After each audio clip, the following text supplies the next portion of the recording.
The long-awaited update for the arrival of the Fafsa, the free application for federal student aid, has finally arrived. On December 31st of 2023, the new form was uploaded on studentaid.gov. Now, this will be a soft launch, meaning periodically throughout the days, the Department of Education is going to allow that form to be used, but they really have to monitor the bugs and blips and actually millions of people who will ultimately be filling out that FAFSA form. So the Department of Education has really encouraged families to wait. There is no rush to fill out the FAFSA in these first couple weeks of January. The hard dates for the schools that your students will ultimately attend are March 1st and in some instances, April 1st. Matter of fact, if you are successful at filling out that FAFSA form in the first couple of weeks of January, you're not even going to get the student aid report or the actual report that shows your eligibility for financial aid till the end of January. So be patient, there is no rush, and allow the Department of Education to work through the glitches on the website. Now, all of these changes are being implemented from the FAFSA Simplification Act of 2021 that Congress passed. All of these updates will begin hitting students attending college in 2025. Here is a list of the top 9 updates or changes that are occurring to the FAFSA. Number 1, you've already experienced, which is the date. Historically, the FAFSA was made available to senior students October 1st. But because of all the changes that have transpired, that date had to be pushed back till late December. Now, moving forward, they do anticipate October 1st will continue to be the date. So families who are starting college in 2025-26 school year, your opening date will be October 1st, 2024. Number 2, there will be less questions, hence the FAFSA Simplification Act. Prior, there were over 100 questions required to be filled out on the FAFSA, and they've reduced that down to 36 to simplify the process. Once you answer a question, another window could pop open that would generate another question, or maybe not.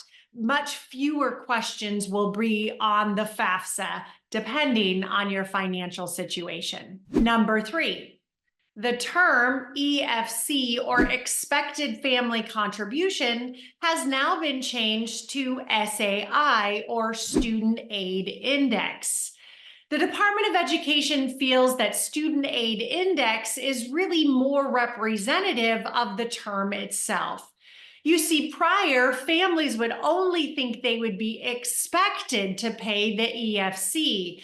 And unfortunately, families were spending significantly more than what the expected family contribution was.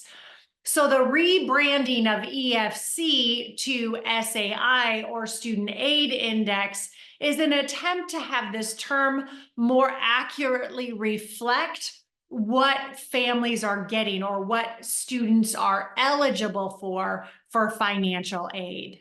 Number 4, eligibility for Pell Grants. A Pell Grant is from the federal government, and it's used to help low-income families. A Pell Grant is not a loan and does not need to be refunded or paid back. For the 2024-25 school year, the maximum amount of a Pell Grant is almost $7,400. So if you are a single family, if you're filing as a single family household, the Pell eligibility has increased to $40,000, up from $33,000. And what this means is that if the single parent earns $40,000 or less, you will be eligible for that Pell Grant. It doesn't mean you'll get a Pell Grant. You are now eligible for it. And for married couples, the threshold has been increased to $60,000 from $50,000. So again, if their joint income or adjusted gross income is $60,000 or less, then you will be eligible for the Pell Grant. Number 5, more verifications. 1 out of every 3 families completing the Fafsa will now be required to verify the data they've put into the Fafsa. Things like assets, income, number of people in the household. Number 6, income used for the Fafsa equation. Historically, child support was considered income. That will be changing. Now child support will be considered an asset. This is a benefit because income is assessed in the Fafsa equation at 20 to 25%, whereas assets are only assessed at 5%. Another benefit are 529s that are owned by anyone other than mom and dad, grandparents, aunts, uncles, friends, etc. Those resources will no longer be considered income to the student. That is a huge benefit. Number 7, changes to small businesses and farms. Historically on the Fafsa, if you owned a business of 100 people or less, or a farm, that was not an asset that you had to put onto the Fafsa. That has now changed. All family businesses and farms are to be reported on the Fafsa as an asset. That includes lands, building, inventory, resources, livestock, everything. Your small business and your farm is an asset to be used to help pay for college. Number 8, the custodial parent. The old Fafsa used to report up the custodial parent as the parent who spent the most time with the student. Well, that has now changed. The custodial parent will be the parent responsible financially for the child. So really looking at your tax returns would be the best indicator of who the custodial parent's going to be. Because in a divorced or separated situation, only one parent will fill out the FAFSA. So that parent would need to be the custodial parent, and the custodial parent moving forward is now the parent most financially responsible for the child, really in line with the IRS guidelines. And lastly, number 9, the elimination of the student discount for multiple students in college at the same time. This, in my opinion, is devastating for families. It used to be that when you had multiple students in college at the same time, you would get a discount. That has been eliminated. So if I was a family making $100,000 in adjusted gross income, my student aid index or expected family contribution would be about $20,000. Historically, if I had 2 students in college at the same time, that $20,000 would be divided by 2. Moving forward, I will not get that benefit. Moving forward, that same family who makes $100,000 a year, the student aid index would be $20,000 per child, so that family would be responsible for $40,000 a year to educate 2 students. Now, I have been told that colleges will hear exceptions, but that all remains to be seen.